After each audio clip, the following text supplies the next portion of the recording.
It's Matt, M-A-T-T, Miller, M-I-L-L-E-R. And you teach what here? I teach Spanish. Spanish, Mhm. okay. Fair enough. So let's start out at the beginning and let's talk about how long have you been teaching and you know, how long have you been teaching here? I've taught for, this is my 10th year. Okay. Overall. This is my 3rd year at Turkey Run. I taught for 7 years at North Vermilion. Gotcha, okay. We have a winner in North Vermilion too. Is that right? Yeah, yeah. Oh my, I knew you were gonna ask me that. Do you know elementary or? English teacher at, this is Northview High School. Oh, Northview. I was at North Vermilion. Oh, I'm sorry, Oh, okay. I'm sorry. Yeah, that's all right. Okay, so I guess let's start out at, when did you know that you wanted to be a teacher? Well, it was probably, because at first, we were just talking about this, at first I pursued a career in journalism, and I was a newspaper reporter all through college and then after college, and just, you know, sort of all throughout, you know, there were lots of things that I liked about it, but I just wondered, you know, is this really who I am, who I'm supposed to be? And my wife is a teacher, has been a teacher, went to school in education, and she got a teaching job right out of college, and right after we were married, she was doing that, and I was working as a newspaper reporter.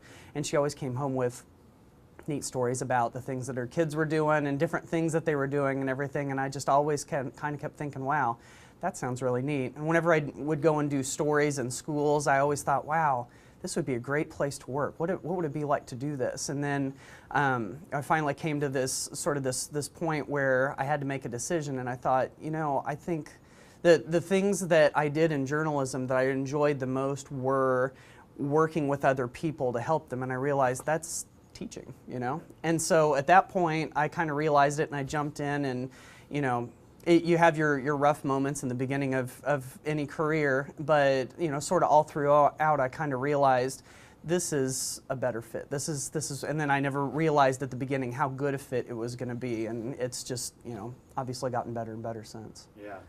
Do you have any moments that stick out in your head that, whether it's a student or a situation that you look back and say, that's why I'm doing this? Yeah, you know, there's lots of those moments, and, you know, teachers kind of struggle, I think, to pick them.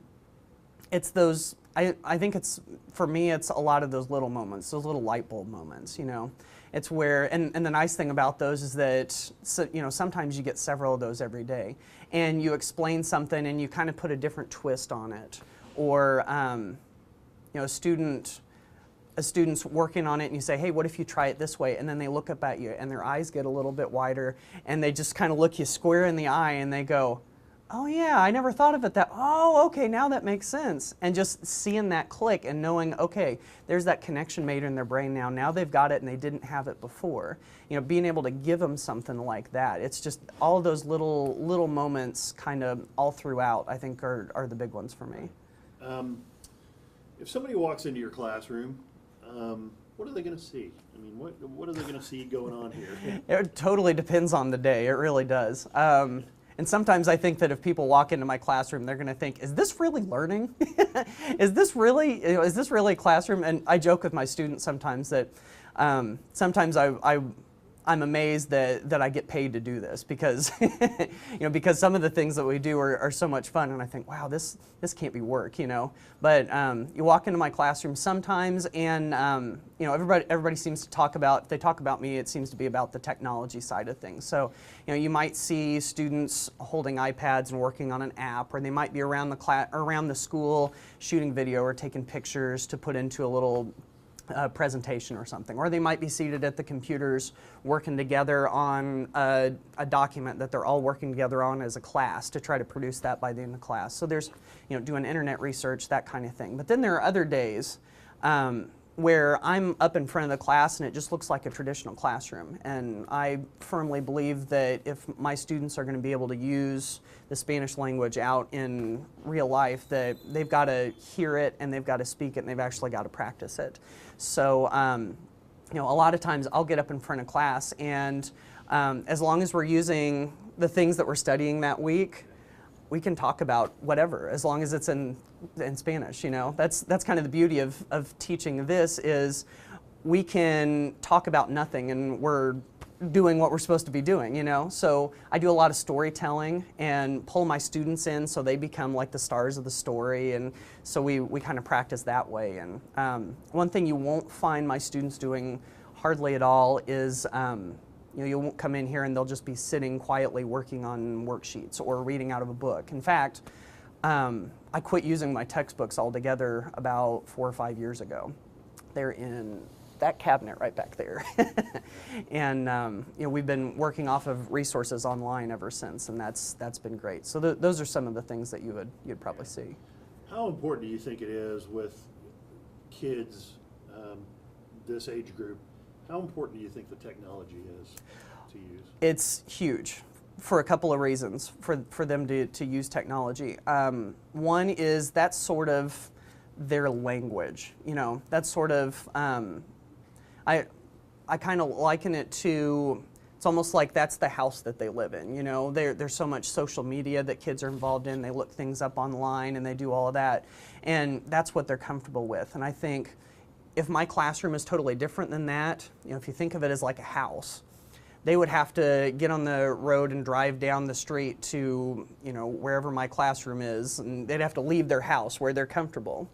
But if I go to them where they live, you know, where they're comfortable, then, you know, that eliminates one of those barriers and it makes it more engaging for them. So there's the engagement factor, but also I think technology is sort of the language of the future too. You know, how you know, if we prepare them for what things are like today, that's going to be old news whenever they hit the workforce and, you know, later on in their life. So if we can do whatever we can to prepare them for this world that we don't know anything about, you know, the more that we can do that, I think that's better. For somebody who's never been to this school, Mm-hmm. just take a peek, explain to them, I mean, what would you want them to know about this school and this staff and these kids? There's something special at this school, I think. There's something different about the kids here. School is important to them. I think a lot of that has to do with the community and their families and placing a high priority on education. The students, I mean, I could go on and on about the students here. They treat their teachers like human beings.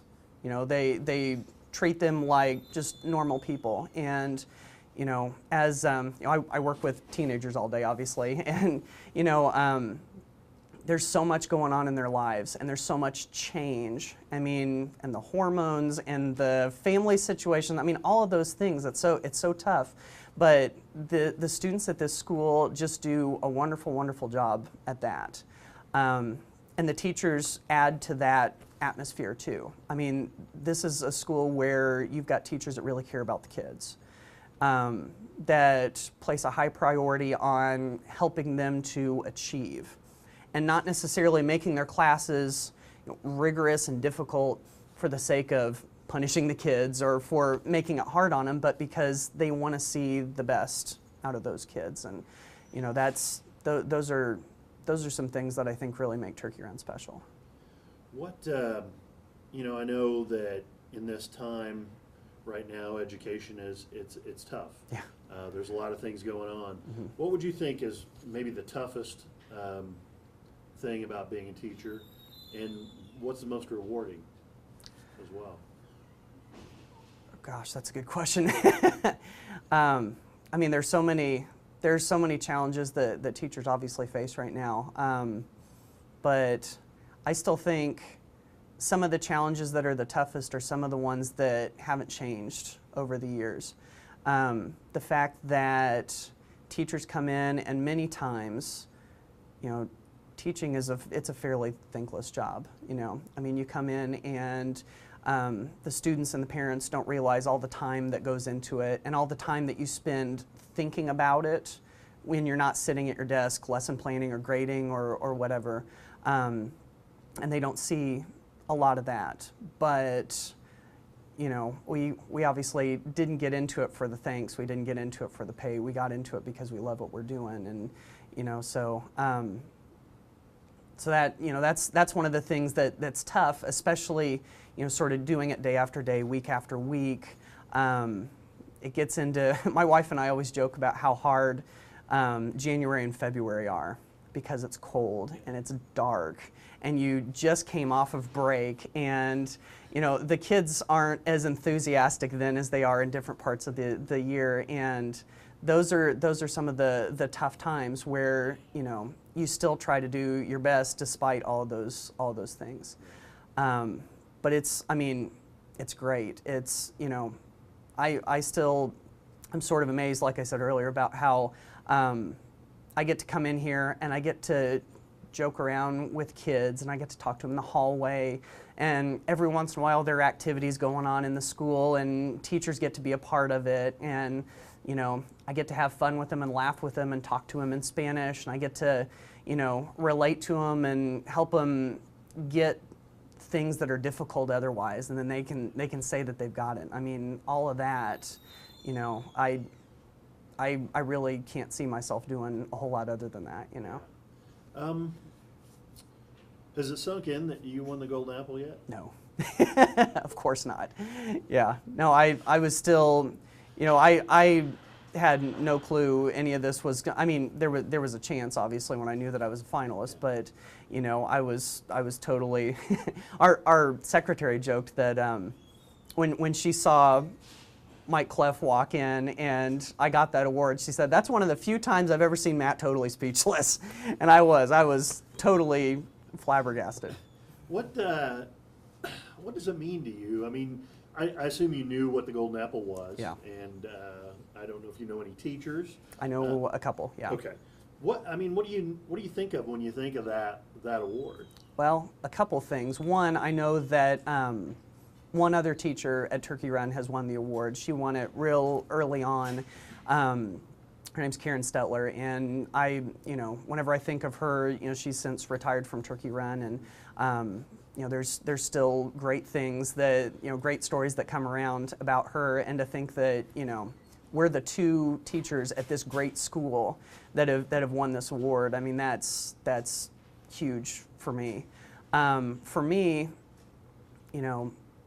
part of it is that I teach differently than I think a lot of foreign language teachers, and probably just a lot of teachers in general, with the technology and without using textbooks very much, and just lots of communication with my students in Spanish and everything.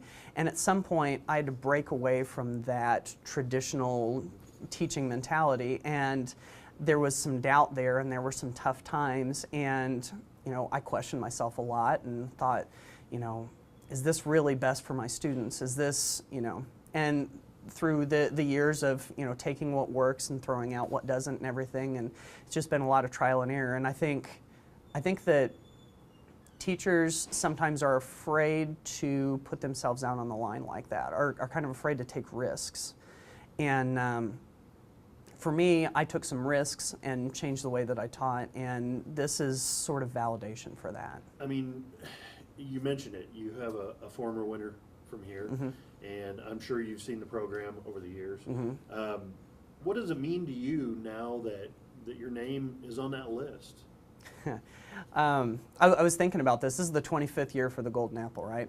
And there's 5 every year. So that means over the last quarter century, there are 125 teachers in the Wabash Valley that have gotten this award, right?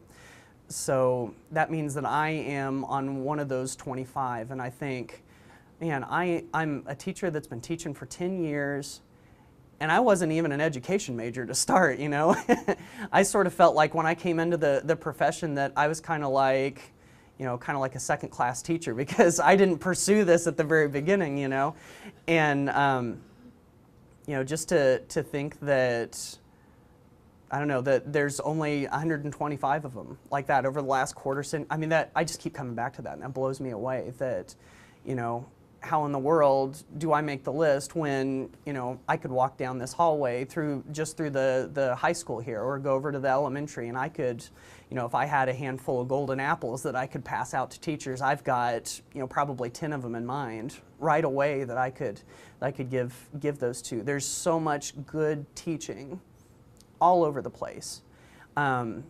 I fear that sometimes it's easy for the tough stuff about teachers to come out to the public, you know, and if people only realized how much good education was going on in individual classrooms, if they could get their feel of education by being in a classroom and watching teachers work with students instead of out of the newspapers and out of the things that come, you know, that come out of Indianapolis and Washington, D.C. and all of that. I mean, there's so much good in so many schools, and I know especially in this one. And, you know, I'm very honored and humbled to be that representative in this school right now.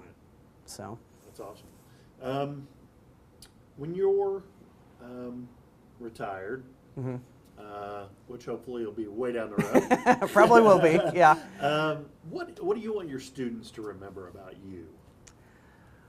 I want them to remember that I saw them as people and that I treated them fairly and that I wasn't a person that just, you know, stood up in front of class and lectured at them and made them do assignments. That, you know, I cared about them individually, and that I gave them a usable skill, you know, that they could actually go out and use in the real world. Because I have so many people that come back and say, oh, I took 3 years of Spanish, I took 4 years of French in high school, and I don't remember a word of it. And, you know, my hope is that later on I'll have a whole bunch of students that have graduated from my classes that will go, yeah, I could still speak in Spanish, or that will come up to me and will start talking to me in Spanish, and it'll just, you know, prove that this is one of those things that can stick, and that they've got this skill and they can look back on it and they can see, yeah, it was worthwhile for me to go to his class. Yeah.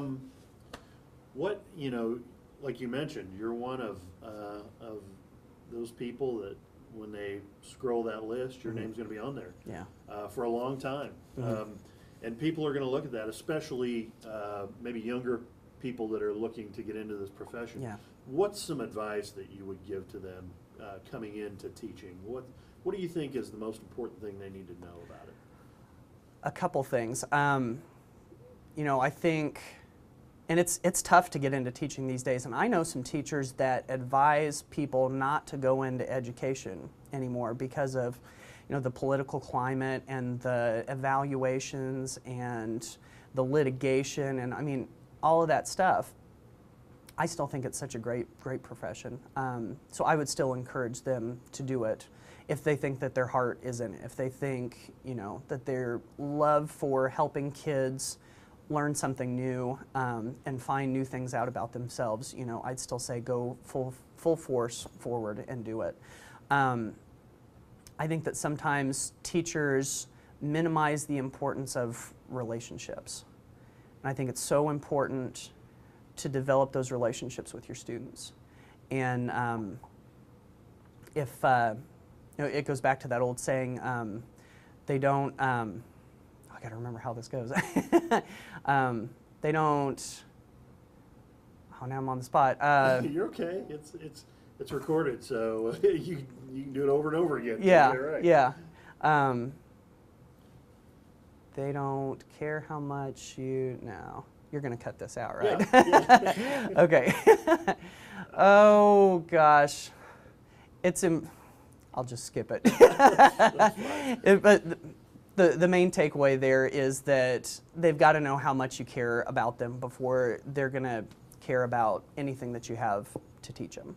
And I think that's so important. And, you know, there's that old saying back years before me in education of, you know, don't smile until Christmas, and, you know, keep a distance between you and your students. You know, I think there's some of those rules that you just need to leave by the wayside, and you just need to, you know, be yourself. And students really appreciate that. I think that just opens things up a lot. Yeah.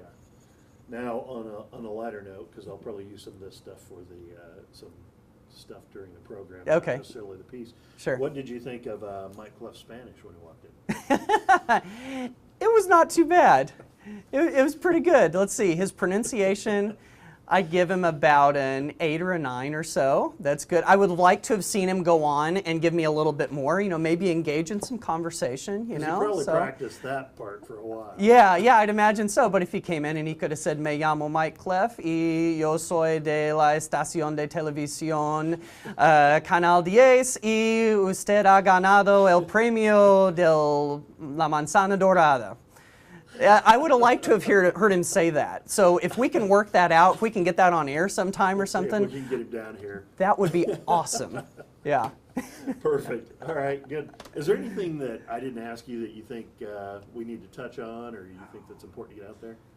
I don't know. We've covered a lot of good stuff. I do have one more thing. Yes. Which I forgot about. Yeah. Tell me, what does it mean to you that I'm not sure, I didn't see your nomination letter. I don't know if it was a student or... It was a student. Okay. Yeah. What does it mean to you that a student took the time to nominate you? Yeah, that's the huge thing about this, is that it was one of my students. It was a student from Spanish 1. So, he's had me in class for, all of a little more than a semester. And he already formed an opinion that that my class was enjoyable and it was good for him.